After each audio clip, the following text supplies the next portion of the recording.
Ya banyak ceritanya itu. Orang yang sudah punya uang ya, bukan banyak cerita. Mungkin Bapak dan Ibu bisa tahu orang yang punya uang banyak, tetapi kenapa nggak berangkat-berangkat haji?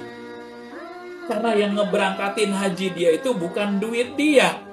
Yang ngeberangkatin haji dia itu ya Allah. Makanya yakin cuma Allah yang bisa nolong kita. Hasbunallah wa ni'mal wakil. Ni'mal maula wa ni'man nasir. Cukup bagi kita Allah sebagai pelindung, cukup bagi kita Allah sebagai penolong. Itu dulu keyakinan dulu ya. Yang pertama tanam dalam hati kita, dalam pikiran kita, Allah lah yang nolong kita, Allah lah yang bisa nolong kita, bukan makhluk, bukan siapa-siapa. Jadi buang dari sekarang pikiran kita, yang ada di pikiran kita, yang ada di mindset kita. Kalau saya pengen ngelunasin hutang, saya butuh uang. Buang, saya tidak butuh uang, saya butuh Allah. Kalau saya pengen bayar SPP, saya butuh uang. Buang, saya butuh Allah. Kalau saya pengen melamar kerja, saya butuh ijazah. Buang ijazahnya, bukan. Ijazahnya bukan dibuang. Buang pikiran itu. Yang bisa nolong saya dapat pekerjaan, Allah. Orang nggak pakai ijazah ada yang bisa kerja. Ada orang nggak pakai ijazah bisa dapat duit. Ya, ijazah tetap perlu, tapi bukan nomor satu. Nomor satunya Allah. Allah lagi, Allah terus, dan Allah selamanya. Ini yang sering kita salah dalam keyakinan kita, kadang-kadang gitu. Ketika ada masalah, aduh, saya mau hubungi siapa ya? Aduh, saya besok ketemu si Alan, saya ketemu si Bella. Jadi Bu, saya punya cerita nih. Ini anggota saya sendiri ya. Orang yang mempraktekkan bagaimana dia yakin seyakin-yakinnya total bergantung kepada Allah. Terus dalam satu majelis saya bertanya kepada jamaah, pada anggota Kampung Bebas Rentenir, ibu-ibu, gimana materi beberapa pekan yang lalu terkait dengan ini, materi tentang yakin bahwa hanya Allah yang bisa nolong kita. Prioritas kita hanya kepada Allah. Ada beberapa orang yang begini. Salah satu orang saya ceritakan di sini, kisah nyata yang real anggota kami. Pak, saya mau cerita Pak. Begini Pak, kisah yang pertama, saya terima kasih ucapkan kepada Kampung Bebas Rentenir atau RVM yang telah memfasilitasi program ini. Dampak dari kegiatan yang saya ikuti dan yang saya praktekkan terkait dengan keyakinan hanya Allah yang bisa nolong saya. Nomor satu, dan yang bisa nolong keluarga saya.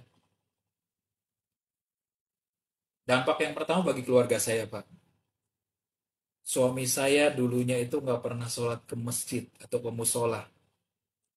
Sekarang suami saya sudah setiap hari sholat di musola. Setiap hari bahkan jadi marbot sekarang itu ngebantuin musola. Itu yang bikin saya senang. Kemudian keluarga saya juga walaupun masih sederhana, belum berubah drastis menjadi orang yang kaya, tapi keluarga saya sekarang dibuat tenang, Pak. Satu, itu rasa ketenangan. Yang kedua, nah ini yang kedua nih. Saya punya saya punya usaha dan saya butuh kios. Mungkin pernah diceritain atau belum saya di sini ya. Saya butuh kios dan ternyata kios itu harganya 15 juta. Nah, saya udah nabung nih, Pak. Saya nabung 5 juta. Masih kurang, Pak. Udah, saya bilang aja ya sama Allah. Ya Allah, saya ingin nyewa kios nih harganya 15 juta ya Allah. Saya cuma punya uang 5 juta. Tolong saya ya Allah. Setelah itu apa yang saya lakukan? Saya datengin yang punya kios. Saya bilang apa adanya ya. Pak, saya mau nyewa kios Bapak nih. Harganya 15 juta ya Pak? Iya. Begini Pak, ceritain lah kayak gitu. Saya baru punya uang 5 juta nih. Apa kata yang punya kios? Ya udah ibu kalau nggak punya duit pakai aja dulu lah gitu. Jadi itu kios suruh dipakai dulu. Tapi anggota RPM ini nggak bilang langsung iya gitu, nggak. Dia punya harga diri atau mungkin karena udah bilang juga tadi Pak, saya udah bawa uangnya 5 juta nih. Tolong terima ini jadi DP saya 5 juta. Mudah-mudahan saya punya rezeki bisa ngelunasin. Kasihlah uang 5 juta ke yang punya kios. Apa yang terjadi setelah itu? Yang punya kios bilang gini, baik Pak, ini uang saya terima. Tapi yang saya terima cuma 2.500.000. Yang 2.500.000 saya kembalikan lagi ke ibu ya, ke ibu. Dan kios seharga 15 juta ini udah boleh dipakai dengan saya terima cuma 2,5. Jadi ibu cukup bayar 2.500.000 untuk 1 tahun sewa kios ini. Itu seperti itu. Allah kalau mau nolong itu begitu gampangnya begitu. Begitu mudahnya Allah. Kun fayakun. Kasih. Saya banyak cerita juga ke pribadi saya ya. Tapi untuk urusan duit saya nggak mau cerita. Ini untuk urusan yang remeh-temeh sebenarnya ya. Tapi mungkin akan buat saya juga merasa benar-benar ya Allah. Ternyata Allah benar-benar eh, kalau kita yakin Allah akan berikan.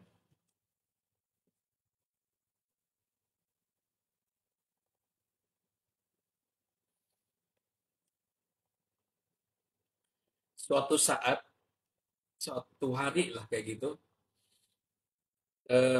saya punya manajer di kantor saya itu bilang, Pak,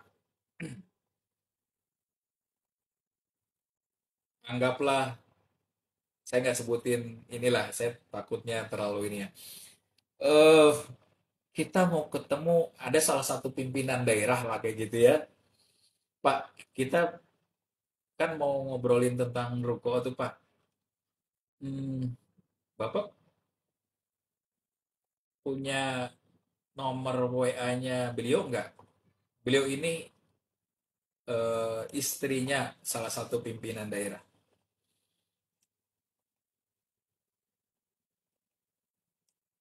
Saya bilang saya nggak punya, bukannya kemarin kamu ketemu, kenapa nggak minta? Saya bilang kayak gitu. Iya lupa Pak. Terus gimana? Bapak bisa nggak minta ke suaminya? Wah nggak bisa, nggak enak ah saya. Urusan-urusan kayak gini, minta-minta ke dia. Saya nggak pernah minta nomor pejabat ke dia itu nggak pernah sama sekali. Walaupun kenal begitu ya. Terus gimana?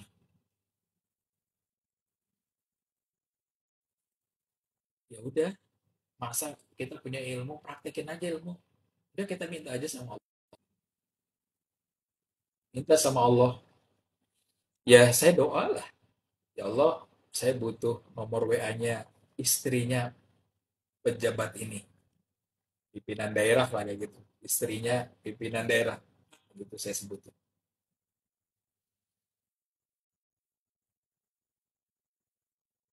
In- eh, intinya mintanya sebenarnya nggak sampai. Pokoknya saya butuh nomor WA-nya si A lah begitu ya.